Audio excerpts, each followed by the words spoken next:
So I'm going to do this time just a brief introduction about what I'm going to put together. Then I'm going to do kind of a speed drawing type of thing where I just put the post graphic together, and then I might talk a little bit at the end.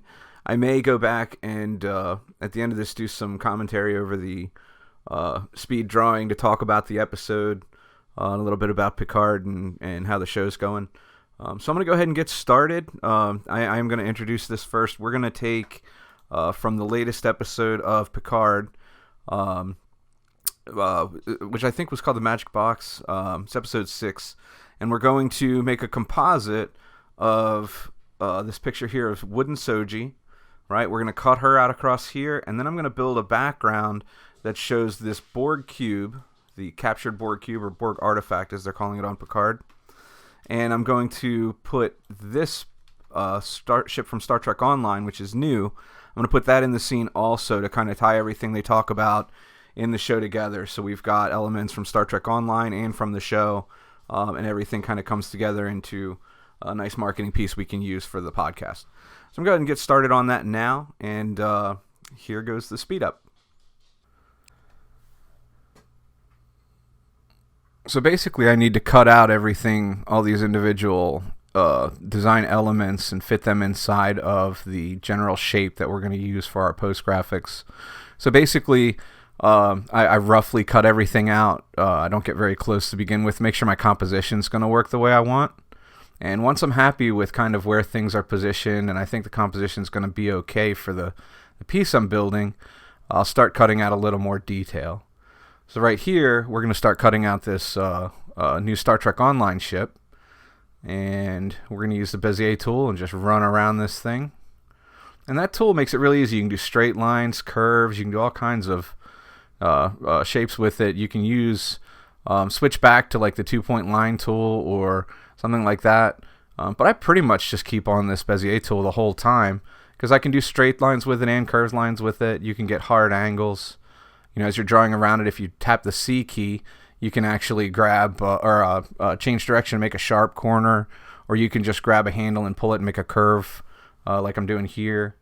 But basically, you walk around the object, you zoom up on it so you can see what you're doing. Try to keep your line inside the actual art so you don't get too much background. Sometimes the lighting looks bad when you put an image from one place into an image with another, or that came from another place, and then the lighting's not quite right. So after I do all this, I'll probably do some color equalization. So here we've got a drawing of the ship, and I basically power clipped the bitmap inside of the outline that we made, and that isolates the image. Here I'm doing some color correction. Corel makes that very, very easy to change temperature and saturation. I find a lot of the work that I find online from Star Trek Online is very dark and very hard to see any detail in the ships. So typically I bring the colors and the lighting out a little bit in the ships when I do that. Here I'm doing some masking and things just to cover up some stuff. And now we're going to go ahead and cut out Soji. And once again, just taking that Bezier tool and walking around the object. Hold C to change my angles. Right there, I'm changing angles. And then you just kind of walk around the object. Very, very simple. You can do lettering this way. You can isolate images this way. Corel's very, very good at this kind of stuff. And here you see I didn't get very close to Soji. I made the object bigger, and then I trimmed it so that it would fit the bitmap image we were working with, and then power clipped into that trimmed image. I'll do that a lot in CorelDraw, so I don't have to draw so tightly around the whole object when I'm trying to isolate something. Now here we'll have to cover up that CBS All Access logo, so I used part of the Borg background for the sake of covering that up. I'm going to do a little stretching to fix my composition. But you can see things are coming together. I'm going to adjust Soji's brightness and her color tone, try to get her in line with the rest of the image. So it's kind of got a cooler hue. She was a bit red. And here we go. It's starting to come together. And now it's just a matter of pasting it into the templates we have for our post graphic. And you'll see me adjust these colors here using the color styles flyout. Once you set up a template for something like this where you have several parts and they're all going to share colors, you can set these colors once, and then when you go from page to page inside your template, you'll see that those colors always match. And if you make a change on one, it'll affect all of them on every page. that color styles editor is a great addition to CorelDraw. I think it showed up around X7. Might be wrong, but it's very, very, very, very helpful.